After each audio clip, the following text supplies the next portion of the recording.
Hey everybody, Sarah Whiting here, Executive Director of St. John's Church Foundation. I'm excited to bring you another vlog, histories and stories of the churchyard here at St. John's Church. I want to first say thank you so much for all of you all who ordered our Graveyard Nerd t-shirt. Here they are. Yay! I got mine yesterday. It looks great. By buying those t-shirts, you're helping us out while we're closed due to COVID-19, but don't worry, you can still buy a t-shirt. The link will be down below. So hopefully you will proudly wear your Graveyard Nerd t-shirt and show the world that you are a fellow graveyard nerd like me. Also, those of you all who are joining us for the first time, I encourage you to check out our YouTube channel so you can see previous vlogs and see the interviews we've done with scholars and historians. It'll just help get you more caught up with the stories here at St. John's Church. Well, this Saturday is July 4th.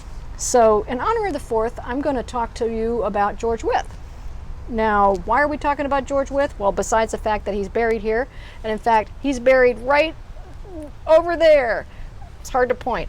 I was hoping to do this vlog near where he's buried, but unfortunately because of the rain, I'm tucked back underneath this parish hall roof.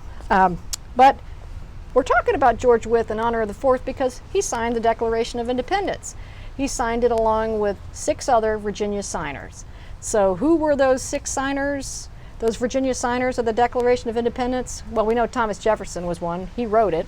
But there was Carter Braxton, I'm cheating here, Thomas Nelson Jr., Francis Lightfoot Lee, Richard Henry Lee, and Benjamin Harrison, and then George Wythe. So what else do those gentlemen have in common before I move on here? Well, they were also here on March 23rd, 1775, as delegates of the Second Virginia Convention, and they all heard Patrick Henry's Liberty or Death speech. How cool is that? They were all here. Well, out of the 56 signers of the Declaration of Independence, how many of them were murdered? 1. And that is the unfortunate fate of George Wythe. Now this weekend, when you pull out your copy of the Declaration of Independence, which you will do, and I encourage you to read it out loud. This is a document that was meant to be read. But when you're pulling out your copy, look at the signers down here and check out, you'll see the 7 Virginia signers right here, and who's at the top? George Wythe. There's a great story about that. George Wythe was not there for the signing of the Declaration of Independence, but the other Virginia signers held him in such esteem that they saved him the top spot. So when he came back, he was able to put his name right there. Now, George Wythe lived a long life. He was almost 80 years old when he was murdered, and his life was almost as long as his funeral procession, which we will talk about later. But how do we know about that funeral procession? Fortunately, we've got an article from the newspaper, the Richmond Enquirer, dated June 10th, 1806, that just gives a full description of the funeral procession and all that entailed. But the headline for the Richmond Enquirer reads, "Full of years, full of honor." So we know that George Wythe died on June 8th, 1806, almost at the age of 80, which was really old at that time, considering life expectancy was so low, and if you made it to 40, you were doing pretty well. But perhaps a secret for his long life was that he was a man of simple habits. He was known for rising at dawn, pulling a bucket out of his well, pulling a bucket of cold water out of that well and dunking it over his head. And he did that all year round, even in the winter. But unfortunately, clean living and a healthy lifestyle is no match for murder. And George Wythe met his end by arsenic poisoning. Now, who was George Wythe? He was the most prominent lawyer in America in the 18th century. He helped shape the principles and ideals on which this country was founded. He was one of America's greatest revolutionary thinkers and leaders. He helped shape American law by moving it away from English common law. I like to think of him as providing the intellectual brain power behind the nation's independence. He was a lawyer, but he was also a teacher, and he helped mold the great minds of the day. He was also the first law professor in America at the College of William and Mary. He taught men, and yes, they were men because of the gender views of the time, but he taught men who were legal giants like Henry Clay, John Marshall, and Thomas Jefferson. And Jefferson and Wythe had a strong relationship. Jefferson thought of Wythe as like a second father and his mentor, and they corresponded all throughout Wythe's life. Oh, and before I forget, Wythe also signed Patrick Henry's law license, so we're a fan of that. Now, Wythe's father died when Wythe was very young, and his mother was put in charge of his education. She was a brilliant woman, very well-read, had a Quaker background, got him started on his road to education, taught him Latin, and by the age of 16, he was firmly on his way to become a lawyer. He takes his bar exam, passes that, marries his first wife, and unfortunately she dies about 8 months after they were married. He then moves to Williamsburg, which of course was the capital of Virginia at the time and the seat of the General Court, and that's where his career really takes off. He becomes a member of the House of Burgesses. He was Attorney General at one point. He opposes the Stamp Act. However, he was not as vocal as our Patrick Henry, but still opposed the Stamp Act. He was delegate to the Continental Congress. He helped form our U.S. and Virginia constitutions. I mean, you name it, this guy did it. But he still had enough time in his personal life to remarry, and this time he married Elizabeth Taliaferro. If you have time and you go to Colonial Williamsburg, you should see the George Wythe house. It's still standing, and it's pretty spectacular. Now, unfortunately, Elizabeth died in 1787 after 32 years of marriage, and a few years after Elizabeth dies, Wythe accepts an appointment here in Richmond as judge of the Virginia Court of Chancery. And he and Elizabeth had no children. A move to Richmond makes sense for him. He's getting up in age. He has to travel back and forth between Richmond and Williamsburg. I mean, that's a schlep. Back then, that's a 2-day horseback ride. So it makes sense for him to be here where his job is. And then also, I think it's a move so he can get away from the sad memories from missing his wife. So by 1791, he is here in Richmond, Virginia. So let's talk about Wythe's household. Who was living in his house when he was here in Richmond? And to do that, we need to talk about slavery. And we need to talk about the paradox of the Founding Fathers. And what I mean by that is the paradox of how Founding Fathers, people who championed liberty, men who signed the Declaration of Independence, a document that declares all men are created equal, yet at the same time preserved the institution of slavery and enslaved people themselves. And for George Wythe, this paradox was true for him as well. We know that he had a Quaker background and his family was instilled in him an opposition to slavery, but yet he still enslaved people. When he was 29, he inherited his brother's estate, and he inherited enslaved workers. When he married Elizabeth, his second wife, she brought enslaved workers into the household. But when Elizabeth died, he made the decision that he wanted to free those he had enslaved in the household. Now, in order to do that, he wasn't able to free the enslaved workers that Elizabeth brought with her. He had to basically send them back to Elizabeth's family. But he was able to free a few of the enslaved workers, including Lydia Broadnax, who had worked in the house for many, many years. So when Wythe moves to Richmond, Lydia Broadnax moves here as well and becomes a paid employee. She is a housemaid and a cook in George Wythe's household. She actually gets her own house later on, but she is a paid employee. And also in Wythe's household is a very young man, African-American young man named Michael Brown. Now, Michael Brown was born free, and Wythe championed his education. He was teaching him Greek, and he actually put Michael Brown in his will and asked Thomas Jefferson to oversee his education. That's how much he thought about Michael Brown. So fully ensconced here in Richmond, and 3 years before his death, Wythe creates his will. And in the will, he names Lydia Broadnax as a beneficiary. And again, as I mentioned, he writes in there that he wants to provide for Michael Brown's education. He also includes his grandnephew, or great-nephew rather, and his namesake, George Wythe Sweeney. Now, to make this simple, we're just going to call him Sweeney from now on. 1 year before George Wythe's death, his nephew, Sweeney, comes to live in that household. Sweeney is a 17-year-old ne'er-do-well and up to no good. Sweeney gambles, he gets into debt. Soon, Sweeney comes to the conclusion that it's time for some quick cash, and the best way to do that would be to murder his uncle in a way to benefit from his will. And yes, Sweeney knew that he was in the will. He also knew that Michael Brown and Lydia Broadnax were in the will as well. So Sweeney comes up with this plot that, I got to bump off the competition for the will here, and I'm going to do that by poisoning Lydia and Michael by putting arsenic in the coffee. Morning coffee was important. Back then, it still is now. So he comes into the kitchen. He has his first cup of coffee. He makes a big deal about having a cup of coffee first. And then he goes over to the coffee pot and he's sort of standing around it. Lydia sees that something's going on over there, but the coffee gets poured. A cup of coffee goes up to George Wythe's bedroom. George Wythe drinks it, and Michael and Lydia have their morning cup of coffee as well. So Lydia is an eyewitness to this poisoning.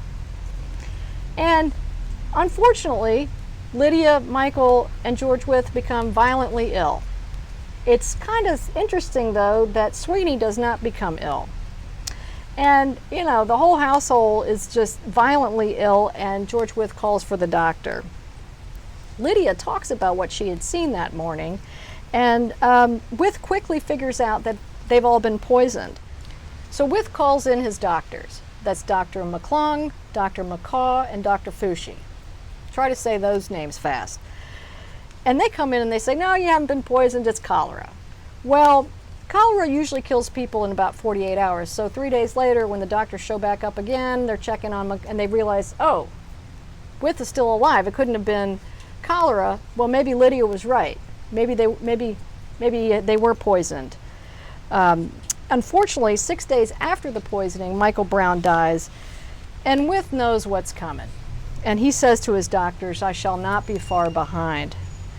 And Wythe, for suffering, arsenic poisoning is just horrible. It's agonizingly painful. And so Wythe has enough presence of mind to realize what's going on. And he says to his doctors, he points to his chest and he goes, cut me, meaning we need an autopsy. And he says to his doctors, you've got to do an autopsy for Michael Brown and myself. That's just something. Cut me. I mean, this poor man knows what's coming. Now, a few days after this poisoning, Sweeney goes to the bank and he's trying to cash a check with George Wythe's signature. George Wythe, as you know, was so famous at the time, everybody, when they heard he was sick, everybody in Richmond knew about it and they were all talking about it. So when Sweeney shows up to the bank with a $100 check, he's busted. They all know that there's no way George Wythe signed that check. And also, Sweeney had also been to the bank before and had tried to pass some bad checks, some forgeries before. So Sweeney is arrested and put into jail for forgery, and George Wythe declines to bail him out. This is amazing. George Wythe is able to, during these 2 weeks of this slow, agonizing death, to call in his attorney and change his will. And he writes Sweeney out of the will, and he leaves everything to Sweeney's brothers and sisters, his other nieces and nephews. And he also has Thomas Jefferson included in the will. He leaves his books to Thomas Jefferson. And after George Wythe dies, Sweeney is charged with murder. He's charged with poisoning Wythe and Michael Brown. Now remember, he talked about cut me, have an autopsy. Well, James McClung, Dr. McClung, is in charge of the autopsies. And in court, he botches the autopsies, and you have to read these accounts. It's fascinating. But unfortunately, he botches the autopsies, and in court, he sort of shrugs and says, well, it could have been arsenic, but it could have been bile, and it casts this huge shadow of doubt over the case, and it casts this shadow of doubt over Sweeney's guilt. And incidentally, Dr. McClurg is buried just right there. I'm looking at his grave right now, just a short walk away. Now, because of the laws and the racial views at the time, African American people were prohibited from, free or enslaved, were not able to testify against a white person in criminal court, in any court of law. And this law was invoked by Sweeney's attorneys to prevent Lydia Broadnax from testifying. And so she couldn't take the witness stand, and so the jury never heard her story. Well, the jury went out, made their decision in 1 hour. They came back and said, you know what, Sweeney's not guilty. Not guilty of murdering his uncle or Michael Brown. Now, there was that forgery charge, remember that? Well, you think he'd get convicted for that, for sure. Well, unfortunately, there was a loophole in the law, and he walked away free. So he got away with murder and writing bad checks. Now, his lawyers wisely advised the 18-year-old Sweeney at this point to leave town, and that's what he did. He went to Tennessee. There's a record of him stealing a horse, ending up in jail, and then he just sort of disappears. Nobody knows what happened to him. So let's go back to that funeral notice I was talking about earlier. Remember I mentioned that long funeral procession? Well, the paper goes into detail about George Wythe's last journey down the Capitol Hill and up to St. John's Church. And here again is the article. And here's a description of the procession. Imagine this. So you've got leading this huge procession of people, the clergy and the orator of the day. And then you've got George Wythe in his coffin. And there's his coffin. And I love this because there's this nameplate on the coffin that says corpse. That's just what it says on there. So after George Wythe, who is on a horse-drawn cart, that you have the physicians. So can you imagine Dr. McCaw, Dr. McClung, and Dr. Foushee? Then the executors, the relations of George Wythe, the judges, members of the bar. Then you've got the officers of the High Court of Chancery. You've got the governor, the executive council.